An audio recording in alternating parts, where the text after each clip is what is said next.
Morning everyone! Ito yung breakfast ko. Ayan, na-prepare ko na para ma-share ko ha. Lalagyan ko ng pipino. Ganito kadami yung pipino kong ilalagay. Ayan, ang saging. Kulay green po yung ginamit ko. Ayan. Lalagay ko dyan. Tapos, yung nakita nyong carrots kanina, buo din yan. Ilalagay ko. Tapos, eto po yung celery.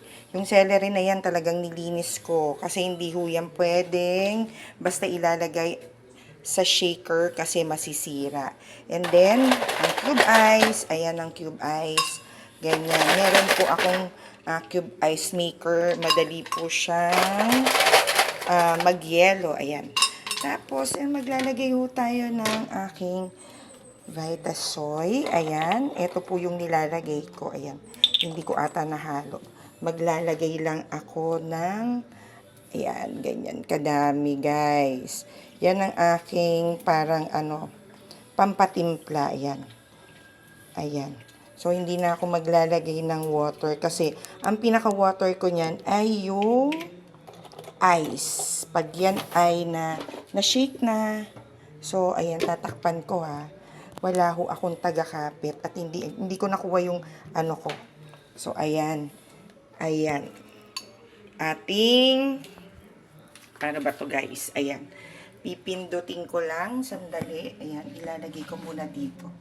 Ilalagay ko muna dito ang aking ayan. Para makita ninyo lang kung paano ang ayan. I-blend. Ano natin. I-shake. I-ano natin. Ayan. Kailangan kasi hawakan ko ng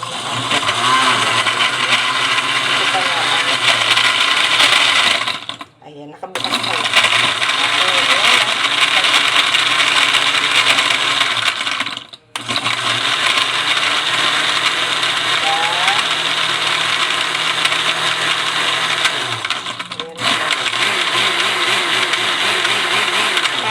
Para matahaw, maano yung yelo, maging smooth.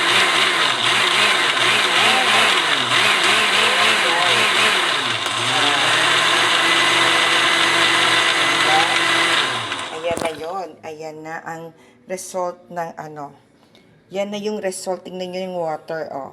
Kaya, yung yung pinaka-liquid niya. So, hindi na kayo kailangan maglagay ng tubig. Ang pinaka-tubig ninyo, itong Vitasoy, at saka yung ice cubes. So, ayan na yan. Guys, yan ang aking breakfast. It's a healthy talaga.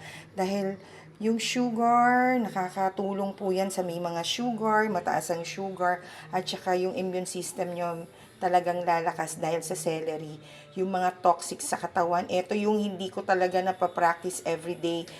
Before talaga pumayat ako dito at naging maganda yung result ng aking katawan. Kailangan ko to guys dahil sa dami kong ginagawa. Kasi minsan nanghihina talaga ako.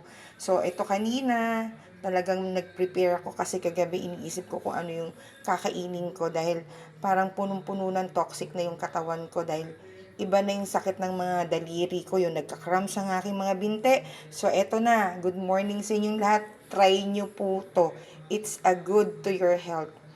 Sana gawin ninyo guys. Kung magagawa nyo yan everyday, mas maganda po. Ayan. Lalagay ko na po sa aking dito. Yan. Diyan ko pa isasalin yan. Okay. Good morning everyone. Good day again. Bye.